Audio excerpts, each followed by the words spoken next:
नमस्कार, एस्ट्रो मार्ग में आप सभी का स्वागत है। आज जिस विषय में हम चर्चा करने जा रहे हैं वो है बुध ग्रह का प्रवेश 29 दिसंबर को धनु राशि में। इस साल के अंत में बुध ग्रह 29 दिसंबर को धनु राशि में प्रवेश करेंगे अंग्रेजी कैलेंडर के अनुसार, क्योंकि हिंदू कैलेंडर के अनुसार तो चैत्र में नववर्ष की शुरुआत होती है। नववर्ष से पहले धनु राशि में प्रवेश करेंगे। उससे पहले अभी तक की स्थिति ऐसी रही होगी कि सोच विचार का कुछ समझ नहीं होगा कि हम क्या कर रहे हैं। थोड़ा सा भटकाव जैसी सिचुएशन रही होगी कि करते जा रहे हैं, उसमें कुछ समझ ना आने जैसी स्थिति दिख रही होगी। और कई चीजें, जैसे कि मैंने पहले भी बोला था कि सडन लॉस का भी उसमें बन रहा था योग, तो कई लोगों को ऐसा हो सकता है उस चीज का भी सामना करना पड़ा हो, जैसे कि वृश्चिक राशि और लगन के लोगों को हो सकता है, और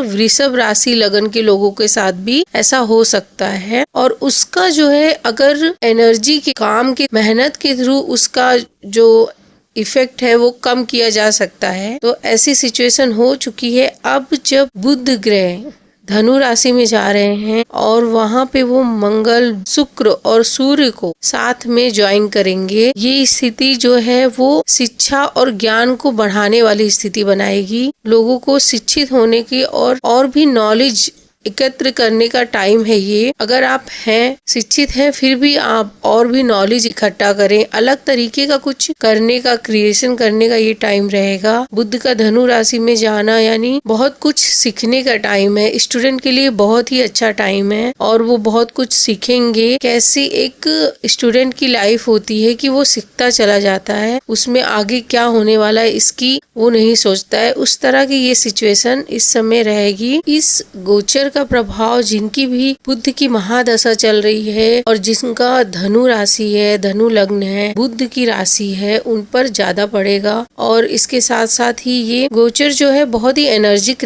वाला रहेगा, क्योंकि मंगल भी साथ में है धनु के, तो किसी भी काम को पूरा करने के, क्योंकि ये अब धीरे धीरे जो है ये मकर राशि में जाएंगे, फिर कुंभ राशि में जाएंगे, और मीन जो है वो अंत को दिखाता है। तो किसी चीज का अंत होना और नई चीज का सृजन होना भी ये दिखेगा। इसका भी ये शुरुआत, इसका भी मध्य पार्ट होगा। इसके साथ जब ये मकर में जाएंगे तो भी इसका इफेक्ट किस तरह से इस समय किए गए कार्यों से 17 जनवरी को इसका इफेक्ट दिखेगा कि वो मकर में जब प्रवेश करेंगे 13 जनवरी को, तो फिर वो कैसा प्रभावित करने वाले हैं, क्योंकि मकर जो है वो कर्म का स्थान है। तो इसमें जो भी शिक्षा ग्रहण करने के बाद, और बहुत लोगों ने दिमागी तौर पे बहुत ही स्ट्रगल किया होगा, दिमागी तौर पे जिन्होंने बहुत ही थकान भी फील किया होगा, उस मेहनत का हो सकता है बहुत कुछ सडन लॉस पे से भी गुजरे हों बहुत लोग। उस सब का क्या परिणाम है, वो सबसे क्या शिक्षा लेके वो आगे बढ़ने वाले हैं, अपने साथ हुए घटनाओं से क्या शिक्षित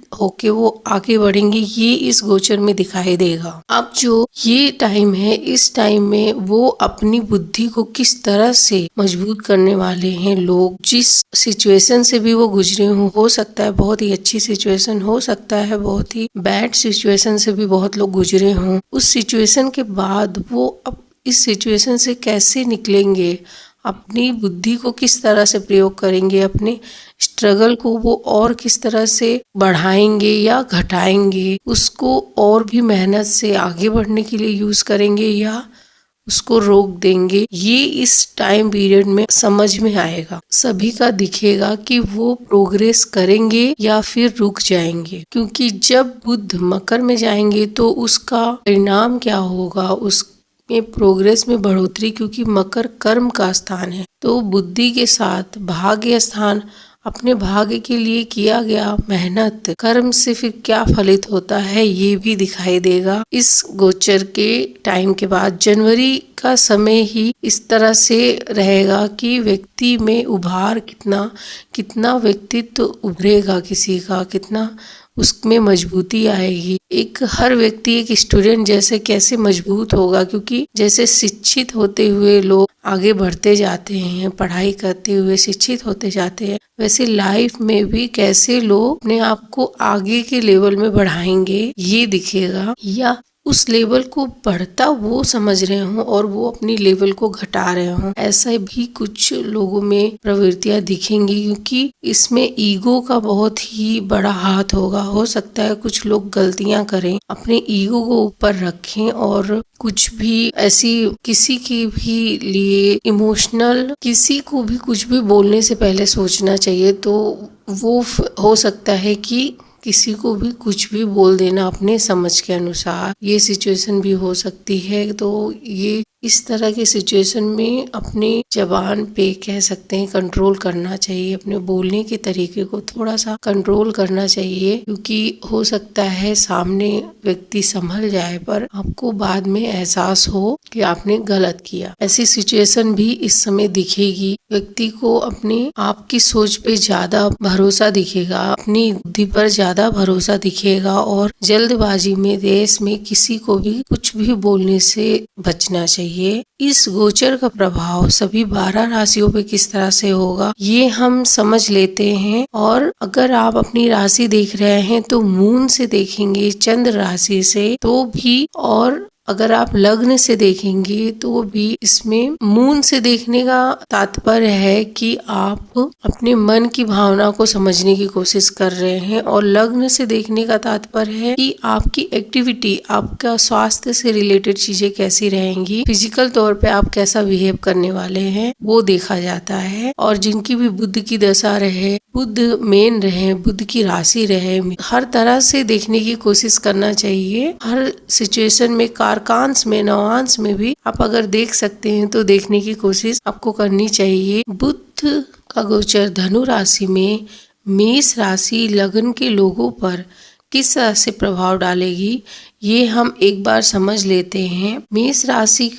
राशि में ये गोचर उनके भाग्य भाव में हो रहा है और ये इनके काम को ये बढ़ाने ही वाला है। और इनका जो है, हो सकता है ये कुछ सीखें, काम से रिलेटेड, अपने वर्क से रिलेटेड ही कुछ सीखें और उसमें आगे बढ़ें और उस काम को ये बढ़ाएं, और उससे भी इनके भाग्य में चेंज आएगा ऐसा दिख रहा है। और उससे इनको कुछ शिक्षा, कई चीजें सीखने का भी मौका मिल सकता है मेष राशि के लोगों के लिए, और मेष राशि के लोग वो सब सीखेंगे और उसको आगे ले जाकर आगे भी ले जाएंगे, ऐसा इस सिचुएशन में दिख रहा है। वृषभ राशि के लोगों के लिए ये गोचर उनके अष्टम भाव में हो रहा है, जो कि इनका फैमिली से रिलेटेड हो सकता है। आपको अचानक से मेहमान या अचानक से बहुत ही अपने परिवार से रिलेटेड काम का सामना करना पड़े, बहुत सारा आपके ऊपर काम का लोड आ जाए और अचानक ही आपको मनी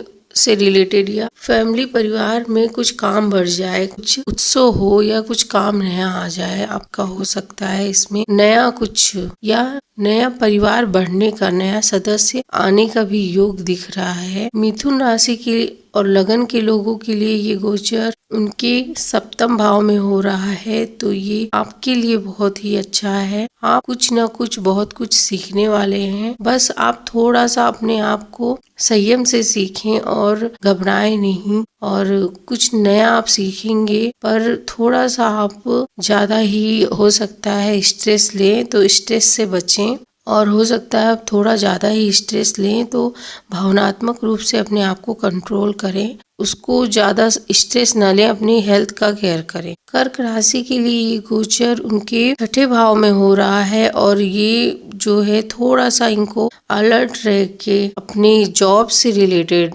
जल्दबाजी में किसी को भी अपने हेल्थ को लेके ये सब इनको केयर करनी पड़ेगी, अपने जॉब, हेल्थ, और कहीं भी अचानक किसी को भी पैसे से रिलेटेड हेल्प करने से पहले सोचें। अपने अध्यात्म ग्रोथ पे ध्यान देंगे तो बेहतर रहेगा। कहीं पर भी किसी को भी बिना किसी की अनुमति के उसको ज्ञान ना दें, उससे बचें। अपने हेल्थ पर ध्यान दें, कहीं भी पैसा लगाने से पहले थोड़ा सा सोच के आगे बढ़ें। सिंह राशि के लिए ये गोचर उनके पंचम भाव में हो रहा है, जो कि उनके शिक्षित होने के लिए, स्टूडेंट लोगों के लिए तो वैसे भी बहुत ही अच्छा है, पर ज्यादा ही इनको हो सकता है उलझन और ये लोग अपने काम को बढ़ा दें खुद से ही। और इसमें ये भी दिख रहा है कि ये इससे थोड़ा सा परेशान हो सकते हैं और ज्यादा ही उलझ सकते हैं, क्योंकि जिस तरह से ये चाहते हैं कि काम खत्म हो और वो काम खत्म नहीं हो रहा है, और इसलिए भी ये लोग थोड़ा सा उसमें परेशान हो सकता है कि आपने सोचा हो कि आप पैकअप करते हैं पर पैकअप हो नहीं रहा है, काम और भी बढ़ने वाला है आपका। कन्या राशि के लिए ये गोचर उनके चतुर्थ भाव में हो रहा है, जो कि बहुत ही अच्छा है और इनके घर में जो है शुभ कार्य हो सकते हैं, बहुत ही अच्छा इनका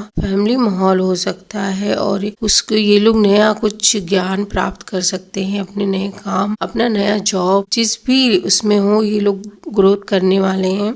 और उसको बढ़ाने वाले हैं। कन्या राशि के लिए ये गोचर बहुत ही अच्छा रहने वाला है। तुला राशि लगन के लोगों के लिए ये गोचर उनके थर्ड हाउस में हो रहा है, जो कि उनके काम को बढ़ाने वाला है और बहुत सारे काम लाने वाला है। हो सकता है ये लोग कुछ नया सीखें और उसको बढ़ाएं, और क्योंकि इनके साथ मार्स और सूर्य भी हैं, तो उससे हो सकता है कि उसके लिए आप थोड़ा सा डिसबैलेंस हो जाएं अपने काम को लेके, अपने मेहनत, ऐसा लगे कि आप कंफर्ट जोन से अपने बाहर नहीं निकलना चाहते हैं और आपको निकलना पड़ रहा है। तो इसलिए ये हो सकता है कि थोड़ा सा आपको अपसेट कर दे ये गोचर, पर ये आपके लिए बहुत ही फायदेमंद ही होगा ये अगर आपने इस समय को पार कर लिया तो। तुला राशि के लिए फिर ये आगे चल के बहुत ही अच्छा इनके लिए प्रोग्रेस देगा। वृश्चिक राशि के लिए ये गोचर उनके कुटुंब भाव में हो रहा है, जो कि इनके फैमिली से रिलेटेड काम को और बढ़ाने वाला है और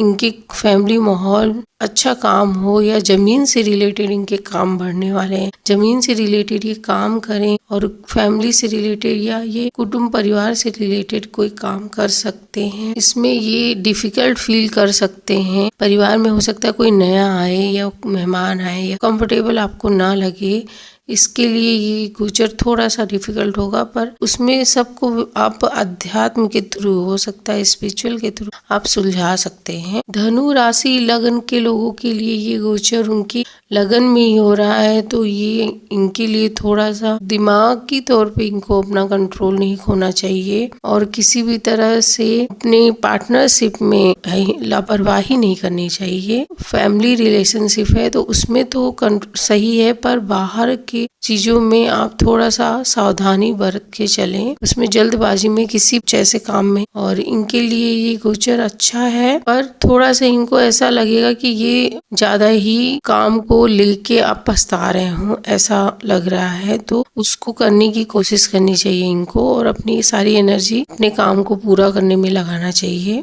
मकर राशि और लग्न के लोगों के लिए ये गोचर इनको ऐसा लगेगा कि इनको कुछ भी इनका समझ से परे होता जा रहा है, ऐसा इनको थोड़ा सा शांति से रहने का मन कर रहा है, इनको अपनी स्पिरिचुअल शक्ति को बढ़ाने का इनका टाइम है और उसकी ग्रोथ के बारे में ये सोचने की कोशिश कर रहे हैं, तो उसके ग्रोथ में ये बढ़ेगा, बुद्धि से रिलेटेड, इनके अध्यात्म से रिलेटेड ग्रोथ होगी और ये अपने जॉब से थोड़ा सा ये रिलैक्स करना चाह रहे हैं, पर वो इनको नहीं मिलेगा क्योंकि दिमागी तौर पे थोड़ा सा थकान फील करेंगे और इनका काम ऐसा लगेगा कि जितना वो ये कर रहे हैं उतना इनको नहीं मिल रहा है, तो इससे ये थोड़ा सा स्ट्रेस हो सकते हैं, जिसको इनको अध्यात्म से जुड़कर या मेडिटेशन करके शांत करना होगा। कुंभ राशि और लगन के लिए ये गोचर इनकी 11वें भाव में हो रहा है और इसका प्रभाव इनके आय पे होगा। अगर आपने थोड़ा सा भी अपना बैलेंस या जल्दबाजी की, ज्यादा सोच में या अपने ज्यादा ही काम का लोड लिया, तो इसका फिर आपको नुकसान भी हो सकता है, इसलिए ज्यादा लोड ना लें और जैसे जो चलता है उसको चलने दें, ताकि थोड़ा सा इसमें बैलेंस किया जा सके, क्योंकि बहुत कुछ कंफ्यूजन आपके दिमाग में चल रहा है, उस कंफ्यूजन को हट जाने दें और फिर सही डिसीजन, ये जब गोचर होगा उस समय आपको शायद समझ आ जाए कि आपका जो काम है वो सब कुछ धीरे धीरे हो ही रहा है और आपका जो मेहनत है वो, क्योंकि इनका बहुत ही अच्छा इन्हों मेहनत है, तो इनका उसको फल भी इनको मिलेगा और इसका फल बहुत ही अच्छे तरीके से इनको मिलने वाला है। कुंभ राशि के लिए इनका जो भी मेहनत है उसको फल उसका मिलना चाहिए इनको। मीन राशि के लिए ये गोचर इनके कर्म भाव में हो रहा है, जो कि बहुत ही अच्छा है। इनके कर्म, ये काम बहुत ही ज़्यादा करने वाले हैं और उस काम का फल भी इनको मिलने वाला है, क्योंकि और हो सकता है ये अपने बिजनेस, न्यू बिजनेस की स्टार्टिंग करें, या जो न्यू बिजनेस है उसमें और भी ये मेहनत एफर्ट डालने वाले हैं, उसको आगे बढ़ाने की कोशिश करने वाले हैं। और थोड़ा सा इनको उसमें उलझन, और क्योंकि ये गुरु की जो अवस्था है उसकी वजह से ये थोड़ी उलझन और तकलीफ हो रही है, पर ये सब जो है वो मार्च के टाइम सही होगा। और उससे पहले पर बुध का ये जो है वो मेहनत करवा रहे हैं, तो उसका इसलिए उलझन जो है, उलझन को सुलझे अपने कर्म में, अपने काम में लगाने में ही भलाई रहेगी, तो उसका फल भी हमको मिल सकता है। और 12 जो मीन है, मीन राशि के लोगों के लिए ये गोचर उनके कर्म को और भी एफर्टफुल, और भी इनकी बुद्धि को अपने काम से रिलेटेड और भी नॉलेज देने वाला है, ऐसा लग रहा है। तो ये बहुत ही इनके लिए बहुत ही अच्छा और शुभ रहने वाला है इनके काम को, और उसका इनको रिटर्न रिजल्ट भी मिलने वाला है। ये रहा 29 दिसंबर को होने वाला बुध का गोचर, जो कि धनु राशि में हो रहा है, उसका प्रभाव। अगर आपको वीडियो पसंद आए तो प्लीज लाइक करें, शेयर करें, सब्सक्राइब करें। थैंक यू, धन्यवाद।